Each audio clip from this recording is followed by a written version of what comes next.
A very good day to all of you. Let's have some fun learning about our changing earth. Now, our today topic is earthquakes.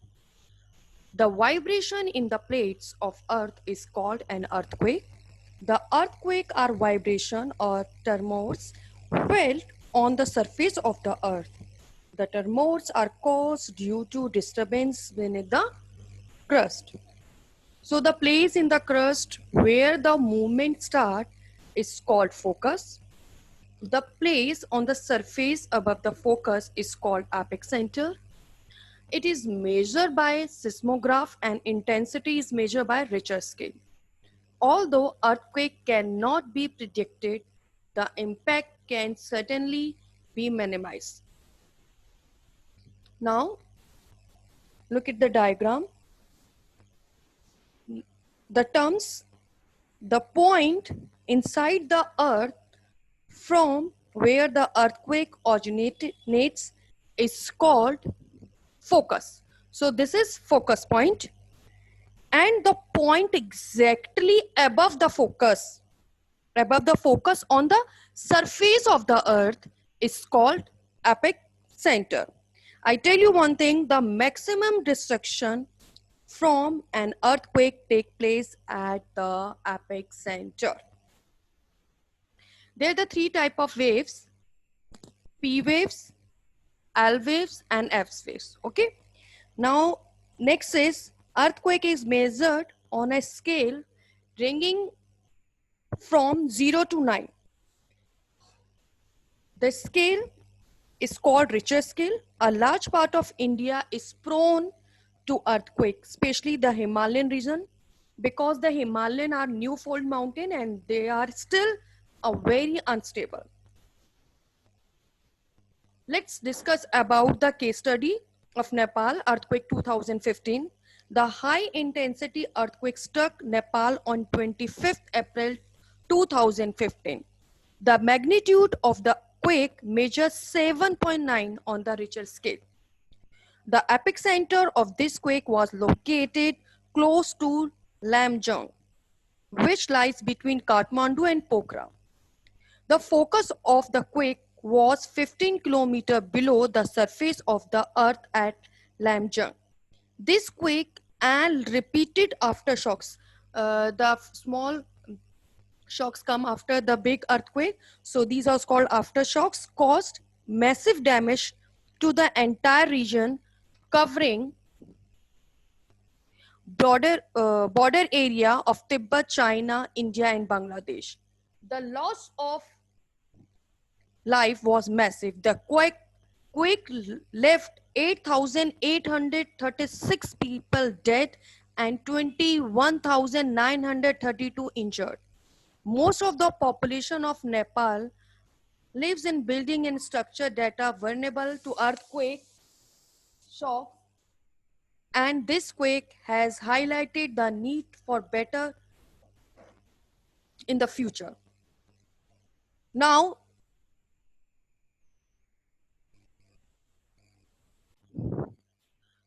as we have already discussed about endogenic force and exogenic forces, so let's talk about exogenic forces. These forces are river, wind, sea waves, and glacier.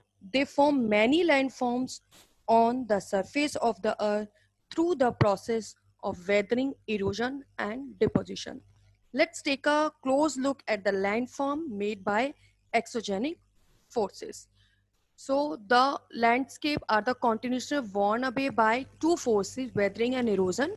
Weathering is a breaking down of the rocks on the earth surface, and erosion is the wearing away the landscape by different agents like water, wind, and ice.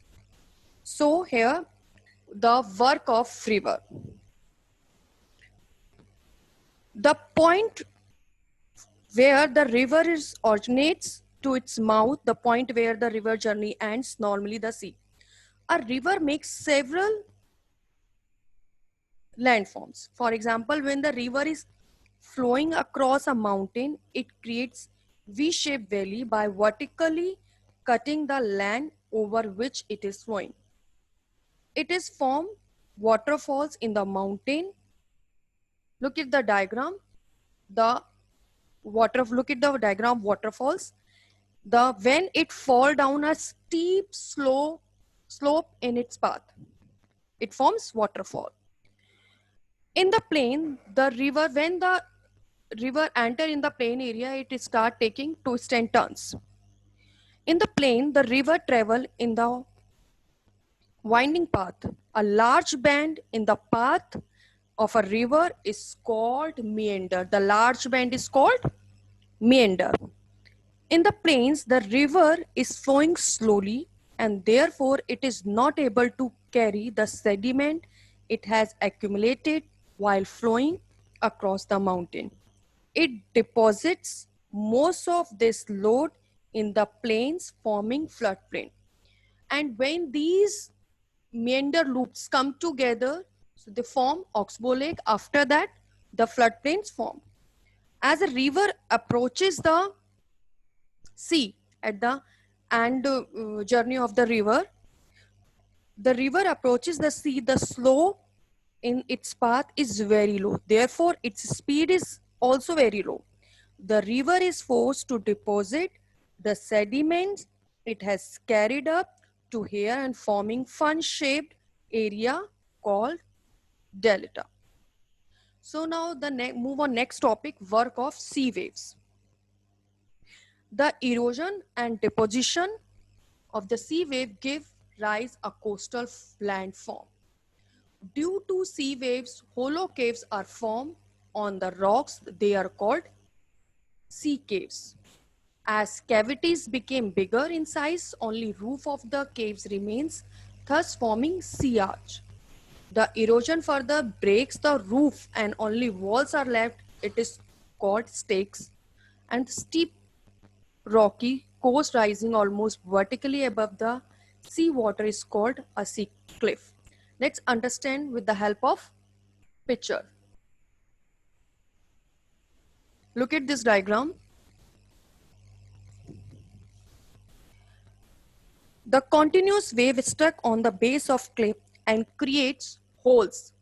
Continuous stick on the cliff and create holes in the area where the log's face is weak. Over time, these holes became larger and bigger, look like caves, and this is called sea caves. As these caves grow in size, and these caves grow in size, only roof of the caves is left, resulting structure look like arcs. Further erosion by waves leads to total collapse of the arcs, and what is left is a pillar of the rock. It's called stake. Now move on next topic, that is work of ice.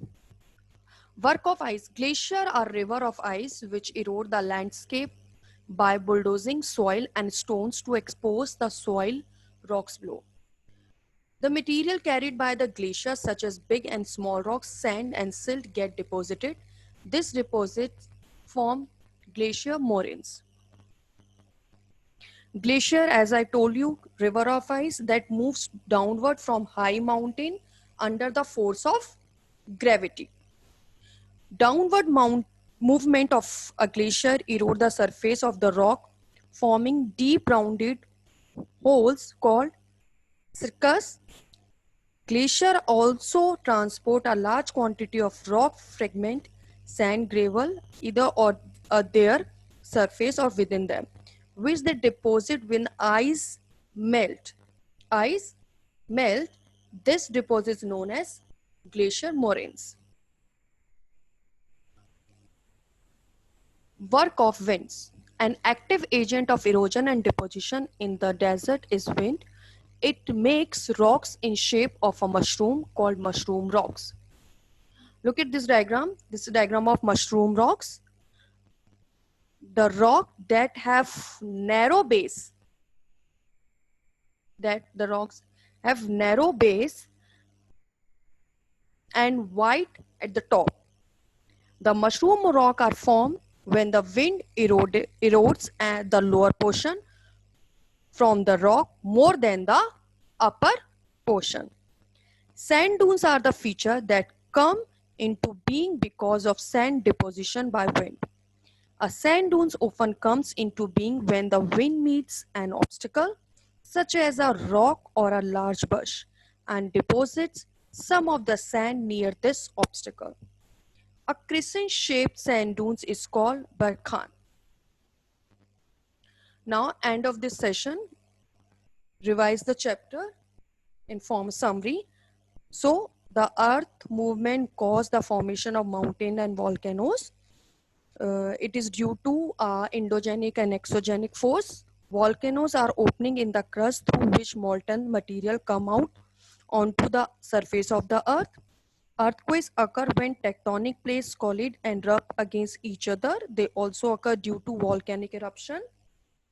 A large part of India is prone to earthquakes, especially the Himalaya region. I hope you have enjoyed the chapter. Thank you.